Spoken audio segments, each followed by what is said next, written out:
The man who made Jesse James famous was John Newman Edwards. Edwards was an eloquent writer, a chronic alcoholic, and a steadfast supporter of the Confederacy. He spent 3 years as an aide to a general during the Civil War, and then he went into the newspaper business. He co-founded the Kansas City Times and was its popular editor.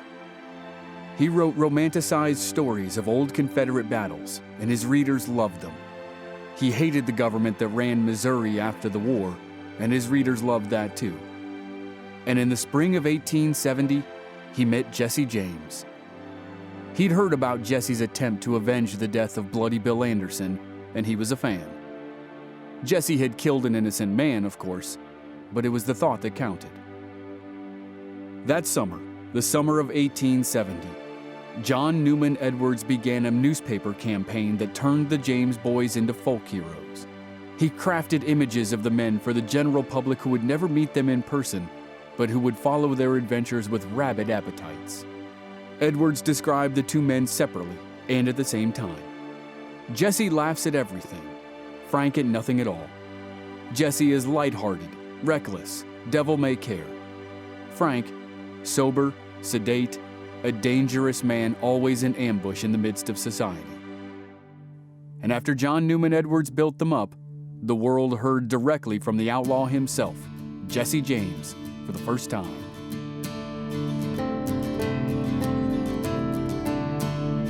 From Black Barrel Media, this is Season 7 of the Legends of the Old West podcast. I'm your host, Chris Wimmer, and this season, we're revisiting the life and legacy of Jesse James. This is Episode 3, Fame and Fortune.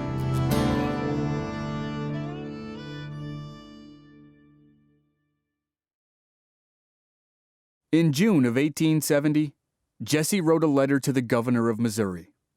He sent it to the Kansas City Times to have it published for all to see. John Newman Edwards happily put it in print. Jesse said he was innocent of the cold-blooded murder in Gallatin, Missouri 6 months earlier. It was a lie. He had killed the owner of a bank in a case of mistaken identity. And while he had bragged about it afterwards, he denied it now. A month later, he published another letter.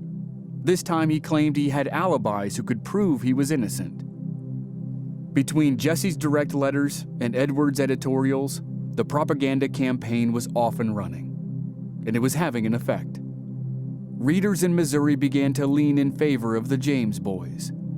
They still didn't fully trust Frank and Jesse, but they trusted them more than the authorities. With their fame spreading, Frank and Jesse decided to lay low for a spell. They followed their old Civil War trails down to Dallas County, Texas, and spent the winter of 1870 out of the public eye. When they returned to Missouri the following spring, they turned their attention to their personal lives. Jesse had fallen in love with Z. Mims, the girl who had cared for him when he'd been shot twice during the Civil War. Frank began the secret courtship of a schoolteacher named Anna Ralston, who was also called Annie. Anna's father said years later he would never have approved of a husband like Frank James if he had known what was going on. But Frank and Anna successfully hid their relationship from her father in the early stages. But while Frank and Jesse spent the spring of 1871 building relationships with their future wives, they were also thinking about their next bank job. They may have found love, but they were nowhere close to settling down. While Frank and Jesse had been in Texas for the winter, they had reunited with 3 brothers who were friends of theirs from the war: Cole, Jim, and John Younger. The Youngers were from Jackson County, straight south of the home of the James boys in Clay County. Frank and Cole had been longtime members of Quantrill's Raiders. Jesse joined the group in the final year of the war, and Jim had joined at the very end. John was too young to fight, but he was with his brothers now, which landed him on the outlaw trail at an early age. John Younger was 19 or 20 years old when he killed a deputy sheriff in Texas in the winter of 1871. Not long afterward, the 2 sets of brothers returned to Missouri. When they reunited in their home counties, they planned the raid that truly launched their careers as bank robbers.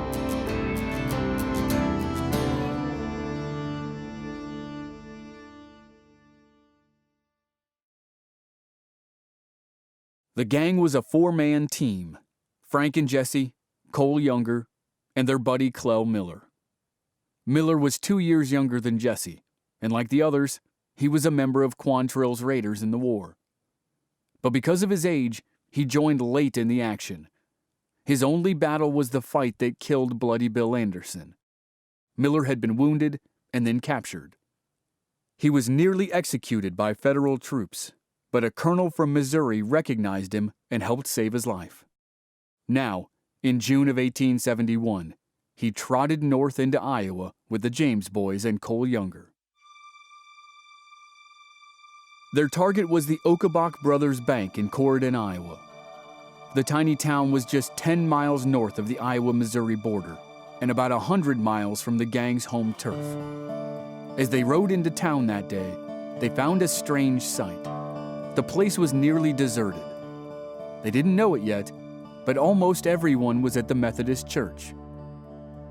Celebrated speaker Henry Clay Dean was in town to give a speech, and in those days, public speeches were entertainment.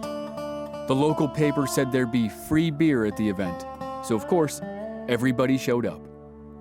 And when four dusty strangers trotted into town, they discovered only a skeleton crew of employees in the businesses. The four men stopped their horses in front of the bank, walked inside, and found just one man in the building: the cashier. The gang easily convinced the cashier to give up the $6,000 in the safe. With the money in hand, the men went back outside, got on their horses, and headed for home. It was probably the easiest bank robbery in history. So, on their way out of town, they decided to have a little fun. They rode over to the Methodist church, where Henry Clay Dean was in the middle of his speech. Mark Twain described Dean as a human volcano. Dean's speeches were thunderous events.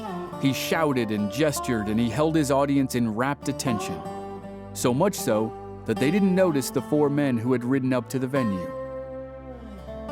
The bank robbers listened for a few moments, but when they couldn't take any more of Dean's bellowing, they interrupted with an important announcement.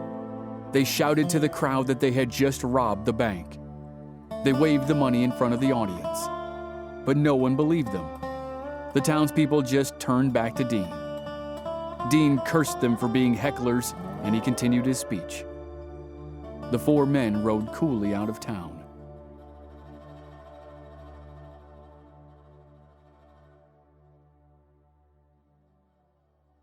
When the speech was finished, the crowd drifted back into town and discovered the frightened cashier. The bank had been robbed after all. The display at the church was the first example of the brash and arrogant character of the gang, and it would come back to haunt them down the road.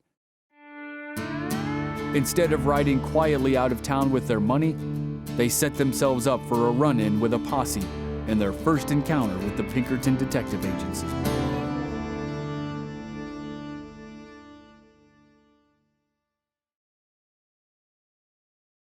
When the robbery was discovered, the owners of the bank quickly wired the Pinkerton Detective Agency in Chicago.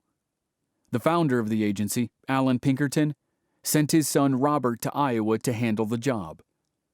In the meantime, the county sheriff rounded up a posse and headed south after the bandits.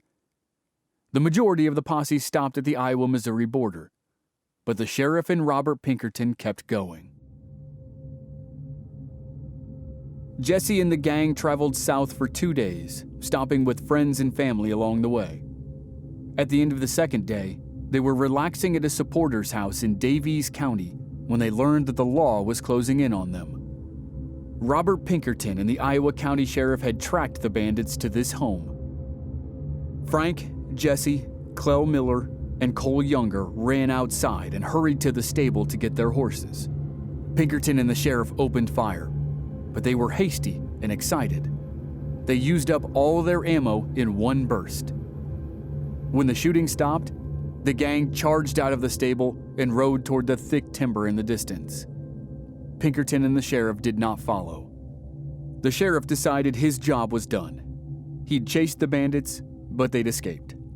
He headed back to Iowa, but Robert Pinkerton stayed in Missouri. He spent several days learning the land and the people. He interviewed Zerelda James, Frank and Jesse's mother. By the time he was done, he was convinced the James boys had robbed the Iowa bank. But he had no proof, and he couldn't find them. The bank called off the search, and Robert Pinkerton went back to Chicago empty-handed. The brothers won this round, but it was just the beginning of a deadly feud between the James boys and the Pinkertons.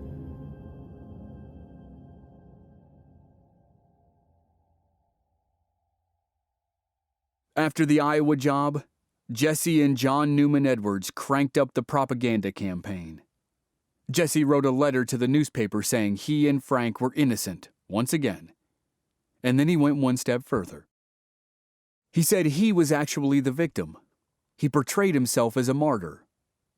Edwards helped Jesse construct a new public persona. To readers, Jesse would seem like an innocent young man who was being targeted by the cruel government because he fought for the Confederacy. It was all lies, but it worked perfectly. Rather than believe one of their local boys was a robber and a killer, the readers believed he was being trampled by politicians. But within a year, Jesse changed his tactic again. Over the course of that year, he began to embrace an updated version of his new persona, that of a bold robber.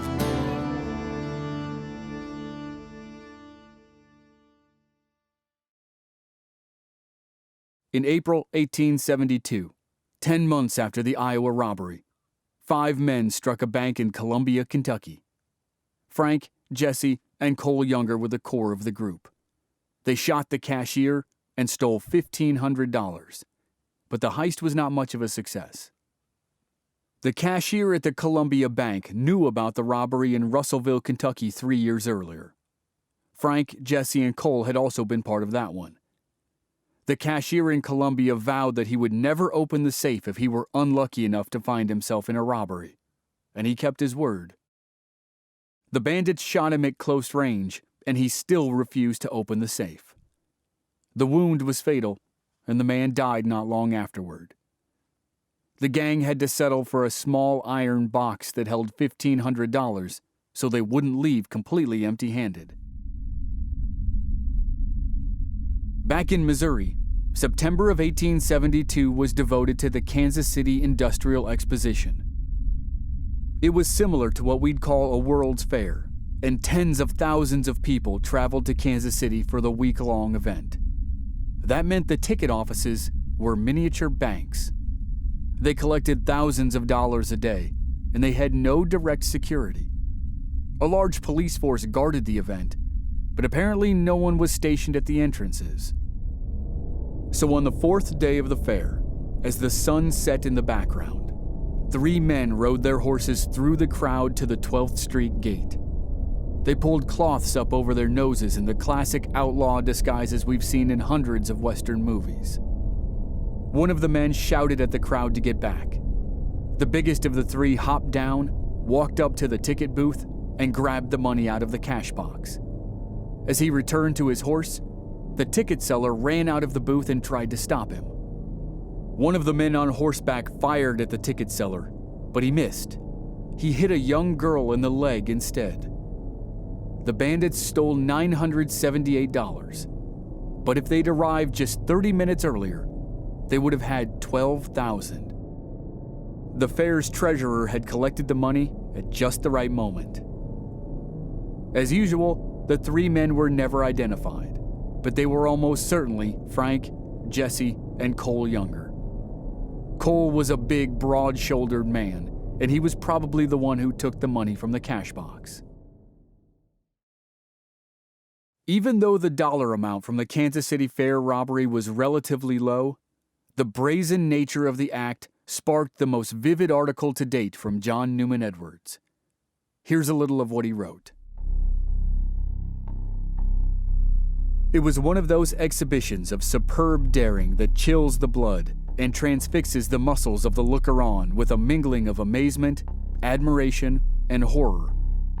It was a deed so high-handed, so diabolically daring, and so utterly in contempt of fear that we are bound to admire it and revere its perpetrators for the very enormity of their outlawry. Instead of cursing the bandits for robbing a family event and shooting a girl in the leg, he complimented their audacity for trying it in the first place. Then, 2 days later, he produced his masterwork, an epic editorial called The Chivalry of Crime. He went all out to turn Jesse and his friends into heroes in the style of King Arthur and the Knights of the Round Table. His efforts provoked a response, though it was almost certainly a coordinated response. 2 weeks after his big article, Edwards' paper received an anonymous letter that was supposedly written by the men who robbed the Kansas City Fair. The bandits said, "Some editors call us thieves. We are not thieves. We are bold robbers. I am proud of the name, for Alexander the Great was a bold robber, and Julius Caesar, and Napoleon Bonaparte." The unsigned letter can never be conclusively traced to Jesse James, but if he didn't write it, then he worked with Edwards on it, or Edwards simply wrote it himself. The author aside, if Edwards thought the Kansas City Fair robbery was daring, he would be blown away by what happened next.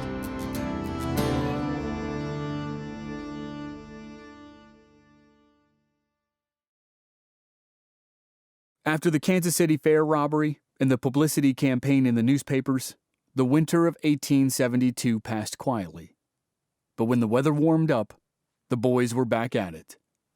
4 men robbed the St. Genevieve Savings Association in May of 1873. The small town of St. Genevieve is on the far eastern edge of Missouri, right on the border with Illinois, about 40 miles south of St. Louis. The police said the James boys and the Younger brothers were responsible, but they never revealed the evidence behind the claim. They were probably right, though, and if they were, it was the final time the gang robbed a bank in their home state of Missouri. Missouri changed rapidly as the 2 sets of brothers grew into their skin as famous outlaws. The peak years of the James Younger gang were on the horizon, and they began with a change of target. That target was the first big industrial boom in post-war America: railroads. Railroads had been built and destroyed as fast as humanly possible during the war. The ones that survived crisscrossed the eastern states in a crazy patchwork of separate routes. Some connected to main lines and major cities. Others connected just 2 or 3 towns, in the middle of Alabama, for instance. But after the war, there was a mad rush to build railroads across the country. The Union Pacific and the Central Pacific joined in Utah to complete the Transcontinental Railroad. A person could now ride uninterrupted from Council Bluffs, Iowa, to Sacramento, California. Speculators and tycoons hurried to stitch together the rest of the nation, and Missouri was a prime piece of real estate. It had a major hub on the eastern side of the state in St. Louis, and a growing hub on the western side of the state in Kansas City. From St. Louis, you could easily get to Memphis, Nashville, Louisville, Cincinnati, Indianapolis, and Chicago. Kansas City became the gateway to the east for Texas cattle. When the famous Texas cattle drives ended in towns like Abilene and Wichita and Dodge City, that beef was transported by railroad to Kansas City and then on to Chicago. Building railroads in Missouri became big business. Towns sold bonds to try to convince railroads to come to their areas. Land speculators bought thousands of acres with the hope of selling them to the railroads for huge profits. But with every boom, a bust soon followed. The federal government was supposed to help subsidize construction, and then that plan fell apart. The burden then fell on local governments, and they couldn't handle it. Corruption and greed plagued the system. One by one, new railroad companies failed. They abandoned their tracks half-finished in the dirt, or never began them at all. The Missouri state government and local governments lost money, They raised taxes in response. The citizens reacted angrily as expected. Railroads had promised to connect rural communities.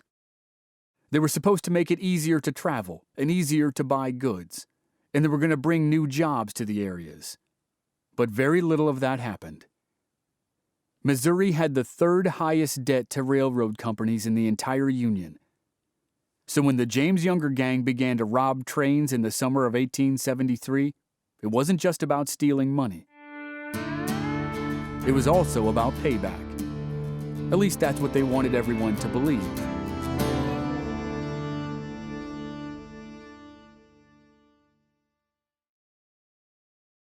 It was the final day of July, 1873, and the weather would have been stifling hot and god-awful humid in western Iowa.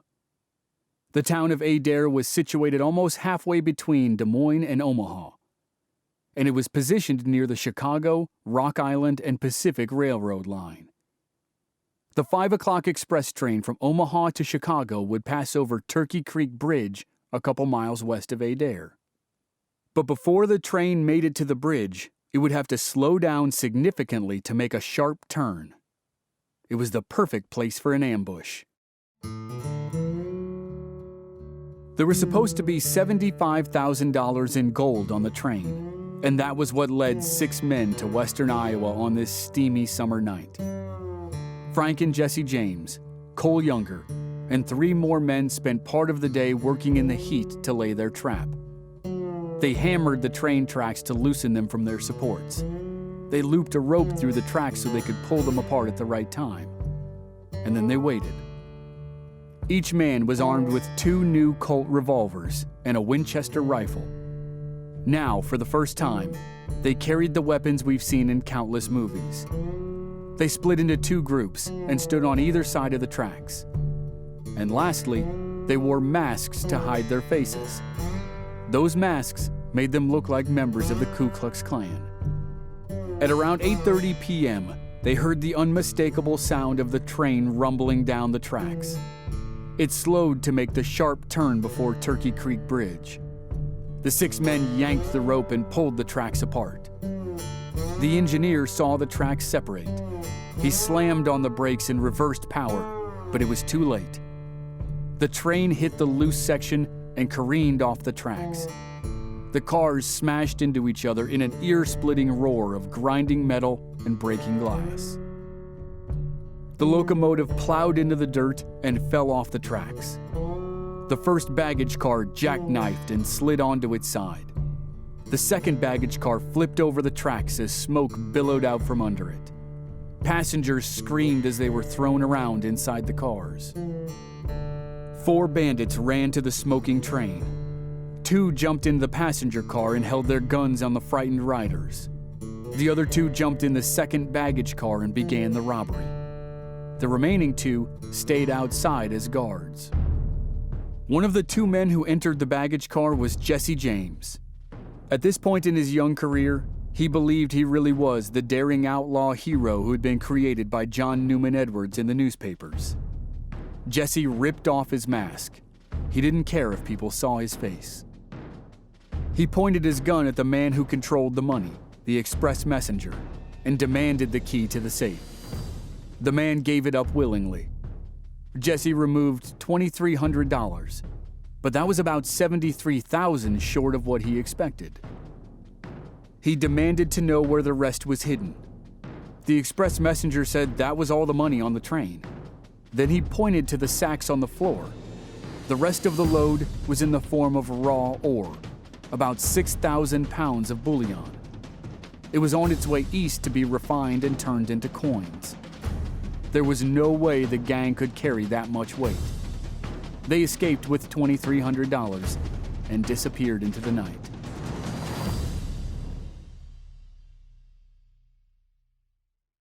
The train engineer's fast reaction saved everyone on board, but it cost him his life. He died during the crash. The Adair robbery was not the first time a train had been derailed for the purpose of a heist. The James boys didn't pioneer the tactic, but it was the first time a gang of outlaws held possession of the entire train while they conducted a coordinated robbery. Previously, bandits derailed a train and then ran on board and grabbed whatever they could from the passengers or whatever was easy to take. Then they ran away. The James boys took over the train. They held it hostage with an organized plan. The size and audacity of the act shocked the nation. But it was right in line with the outlaw personas created by John Newman Edwards in the newspaper. The men embraced their characters. As they strode through the aisles, they quoted Edwards' articles. They said, "We're none of your petty thieves. We are bold robbers. We're robbing the rich for the poor." All of that was true, except the last 3 words. They gave nothing to the poor.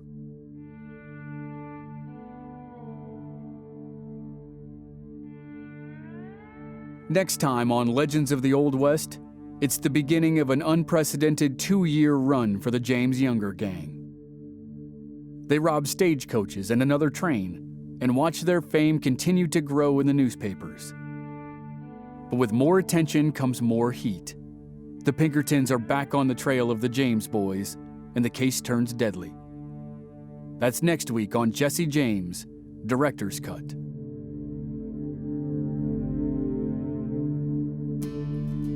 Original music by Rob Valier. Music editing and sound design by Dave Harrison. I'm your writer and host, Chris Wimmer. If you enjoyed the show, please leave us a rating and a review on Apple Podcasts or wherever you're listening. Please visit our website, blackbarrelmedia.com, for more details, and join us on social media. We're Black Barrel Media on Facebook and Instagram, and B Barrel Media on Twitter.